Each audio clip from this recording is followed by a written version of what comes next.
আমি আজকে দই পটল বানাবো। দই পটল বানানোর জন্য এই যে গোটা গোটা পটলকে এভাবে কেটে নিয়েছি, দিয়ে দুই দিকে এভাবে ফেড়ে নিয়েছি, দিয়ে এখানে ধুয়ে রেখে দিয়েছি। কড়াই বসিয়ে দিয়েছি, কড়াইয়ে তেল দিয়ে দিয়েছি, তেলটা একটু গরম হোক। তেল গরম হয়ে গেছে, এবার তেজপাতা, শুকনো লঙ্কা, দারচিনি, এলাচ, লবঙ্গ আর গোটা জিরে দিয়ে দেবো। এবার পটলগুলোকে দিয়ে দেবো।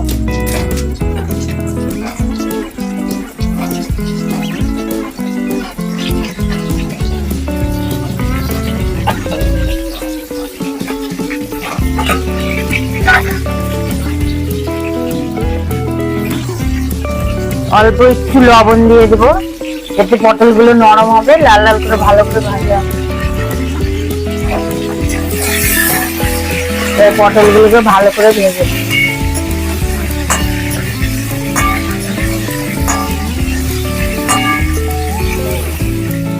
অনেকটা ভাজা হয়ে এসছে, পটল ভাজা হয়ে গেছে। এবার পটলগুলোকে তুলে নেব।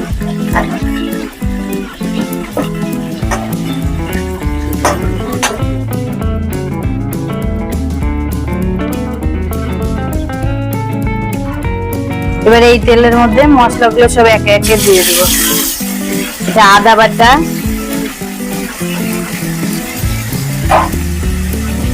পেঁয়াজ বাটা, রসুন বাটা, ধনে গুঁড়ো, জিরে গুঁড়ো, কাঁচা লঙ্কা বাটা, হলুদ,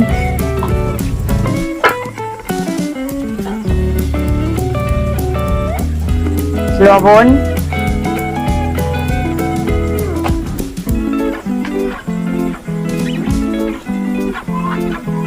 কাশ্মীর লঙ্কার গুঁড়ো।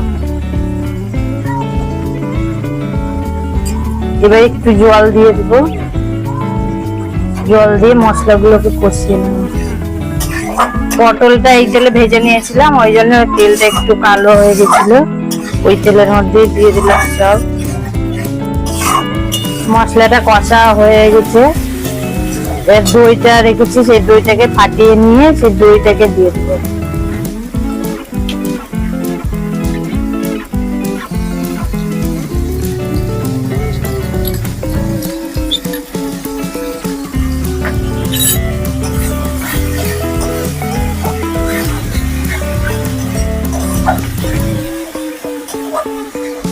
এবার 1 চামচ চিনি দিয়ে দেবো।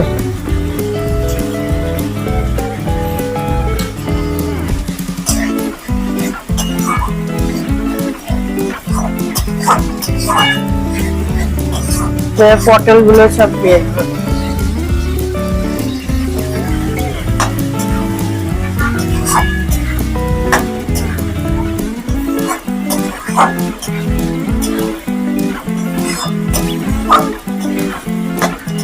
পটলে লবণ দিয়েছিলাম, ওই জন্য একটু সেদ্ধ হয়ে গেছে। পটলটা বেশি জল দিয়ে সেদ্ধ করতে না, অল্প একটু জল দিয়ে মাখা মাখা করার জন্য।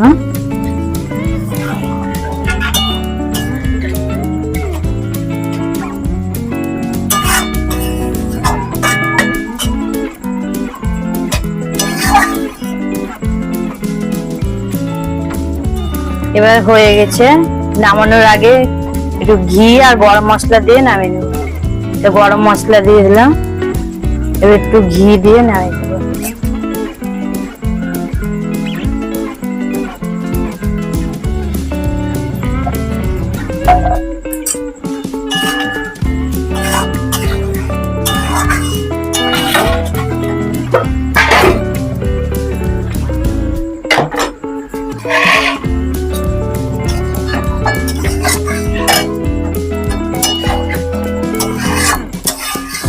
হয়ে গেছে দই পটল। তোমরা এভাবে রান্না করে দেখো কেমন লাগে খেতে।